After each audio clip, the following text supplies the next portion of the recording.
for checking out these clips on the web show. It's fun putting the old stuff online. Always a pretty interesting story behind it. Before I was travelling around with the camera making the show, I was hosting a late night radio show here in Australia called The Red Eye. And I'd get all kinds of people on. I'd just ring them off their MySpace page. I'd send them emails all around the world, and it just turned into something really fun. And one of the people I had on the show was Vaniity. She's got a very interesting MySpace page, and so I got it on the radio, and it's an incredible story. Unbelievable, really, when you think about it, to grow up a little boy in Mexico and then cross the border in an amazing story and become, well, one of the world's top transsexual porn stars. It's just amazing. And so when I was in LA, I sent her an email, and we agreed to meet up, and that was at Vinny's place. It was pretty cool for Vaniity to just come over and trust me off the internet, and so we sat down, I set the camera on the tripod. This is pretty much what happened with Vaniity. Alright, here we are in LA at Vinny's place, a special guest. Hello, Vaniity. Hello. Why don't you tell everyone out there a little bit about you? I'm a transsexual porn star. What else can I say? I grew up in Northern California, but I'm Mexican-Spanish, and I came here when I was 7 years old. So Spanish is my first language. Okay. Now, I was going back, because I asked you the story on the radio, but about your journey into becoming like the top transsexual porn star of the world. My goodness, like, how did it all come about? Well, my girlfriend was already doing porn while I was being a secretary and thinking that I would never get into the porn business. You know, that would be the last thing I'd think of. I wanted to be a big star, and I was pretty conservative back then, and then everything's changed. But my girlfriend was doing it. I was in a relationship that was not working out. I ended up moving in with the guy because I still believed in the fairy tale idea of love, and I came to find out that love was not all that it's cracked out to be. That it's cracked out to be, yeah. And well, living with him and him being so possessive and jealous and almost violent at times. Actually, he did get violent one time. He accused me of cheating on him. He tried to choke me. Oh my goodness. That was the last time I lived with him. Right. I grabbed all my shit, moved out right away. That was the first time ever that I had moved in with somebody else. I moved out of home when I was 16, and I'd always lived on my own. And so this was my first time living with somebody else, and it was like, fuck this. If this is what love is all about, then I don't want it. Not like this. And so I moved out, and I called my girlfriend because she kept on insisting that I should come with her to Los Angeles. She was working for Devil's Films, and they wanted to see me. And they'd been asking her, you know, over and over, come on, you know, have your friend come over here. I guess she had shown them a picture.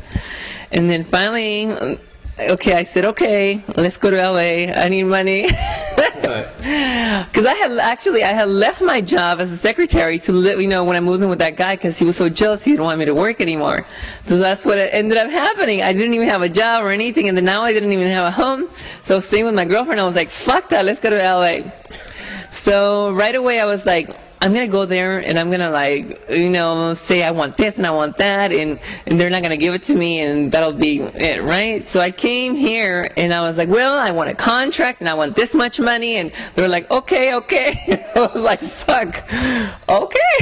Wow. I guess I'm really going to do this. Wow. So I guess I just lucked out. So it's just an absolutely fascinating story, and the cool thing about being there was pretty much being able to ask her all kinds of stuff. When you first start transforming, I mean, what was it like? I mean, do you look at photos when you're a kid, and does it trip you out, or did you always look kind of feminine, or what was the go?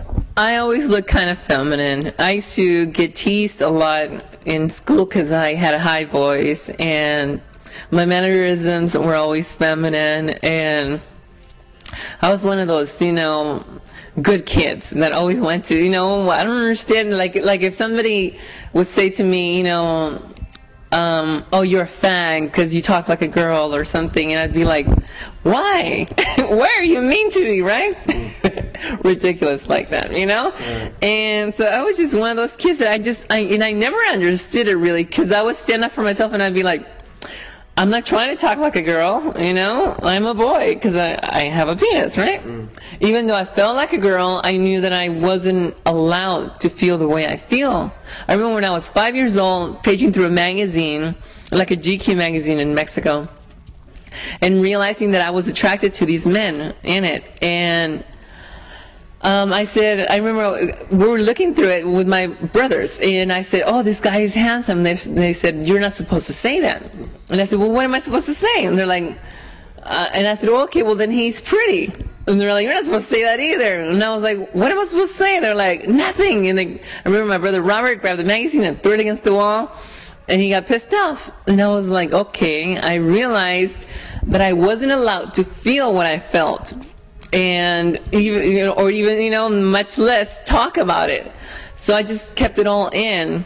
And even though I felt like a girl, and I never knew why I was different. And I tried not to question it, or, because I knew that there was no way to let it out, because the same thing would happen as what happened with the magazine. You just don't talk about it, especially in a Hispanic family. So I just went through life, not knowing why I was different. I actually didn't come to find out what a transsexual was until my later teen years. And but before that, it was like, okay, this is how I feel.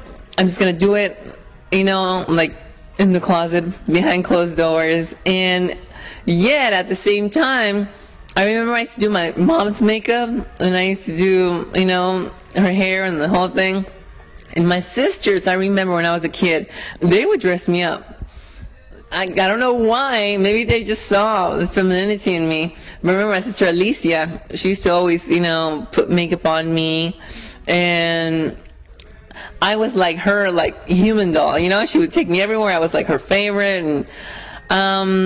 And then she would give me dolls, so we'd be playing with dolls, and we'd play house. And I'd play with the boys every once in a while too. I guess you could say that if I'd really been a girl, I'd be a little bit of I'm very active. And I remember at an early age, I found out who Wonder Woman was, and I wanted to be Wonder Woman. And I remember I saw my sister pretending to be Wonder Woman, and she got up on a fence, and she was walking, like, almost running across on the fence. And I was like, oh wow, I want to do stuff like that. So I started like climbing trees, jumping on top of roofs. Literally, when we came here to the States, I remember we lived in Redwood City, and there was these houses that were right next to each other that were almost identical. There was like about 8 of them. And I lived on the first one at the corner. We get up on the roof, and we jump from house to house, pretending we were like action heroes. Well, I was always Wonder Woman. Right. And I'd always make my little brother be like Batman. And then I have 2 little sisters. Well, I had 2 little sisters, now that they're not so little anymore. Yeah. But I remember they would be like the Wonder Twins, right? And so we'd always play like Super Friends, Justice League. And then sometimes I'd make my little brother be like female character. And he used to hate it. He was like, no, I want to be Batman or something. And he's like, no, this time you're going to be the Bionic Woman. Poor Carlos. Save the day. Never walk away.